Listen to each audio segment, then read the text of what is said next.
त्रिपुरा और नागालैंड में बीजेपी ने बड़ी जीत तो हासिल की, लेकिन कई राज्यों में बीजेपी के लिए चुनौतियां सामने आने लगीं।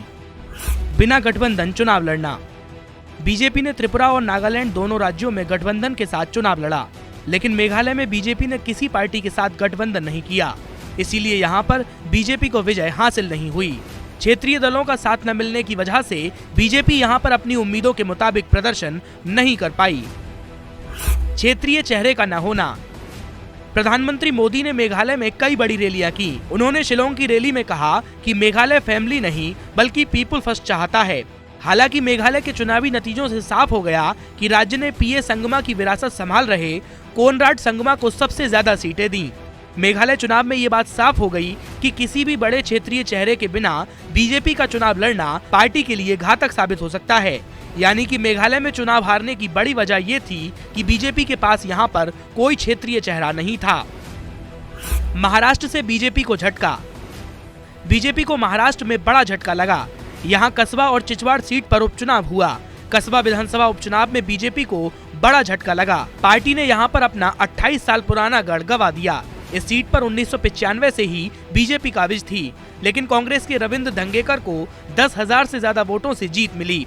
एकनाथ शिंदे के सीएम बनने के बाद अंधेरी ईस्ट में ये पहला उपचुनाव था जिसमें बीजेपी को शिकस्त मिली। ऐसा भी कहा जा रहा है कि इस चुनाव में एकनाथ शिंदे को उद्धव ठाकरे के समर्थकों के गुस्से का सामना करना पड़ा। बंगाल में बड़ी बीजेपी की मुसीबत। पश्चिम बंगाल में सागरदीघी विधानसभा उपचुनाव ने भी बीजेपी को बड़ा संदेश देने का काम किया। सागरदीघी सीट पर कांग्रेस के बेरोन विश्वास ने 22,986 वोटों से जीत हासिल की। पश्चिम बंगाल में इसी साल पंचायत के चुनाव होने हैं और अगले साल लोकसभा का चुनाव भी है। ऐसे में नंबर 3 पर खिसकना पार्टी के लिए बुरी खबर है। 2021 के विधानसभा चुनाव में बीजेपी राज्य में दूसरे नंबर पर थी। उस चुनाव में बीजेपी के प्रत्याशी को 44,983 वोट मिले थे। वहीं टीएमसी के विजयी प्रत्याशी को 95,189 वोट मिले थे। इन उपचुनावों ने बीजेपी की सियासी मुसीबतों को बढ़ा दिया है, लेकिन अब देखना होगा कि बीजेपी इस मामले पर क्या एक्शन लेती है। नमस्कार, मैं हूं मानक गुप्ता। अगर आपको हमारा ये वीडियो पसंद आया हो तो इसे लाइक और शेयर जरूर करें, और हाँ, हमें सब्सक्राइब और फॉलो करना ना भूलें ताकि आप देश और दुनिया की कोई खबर मिस ना करें।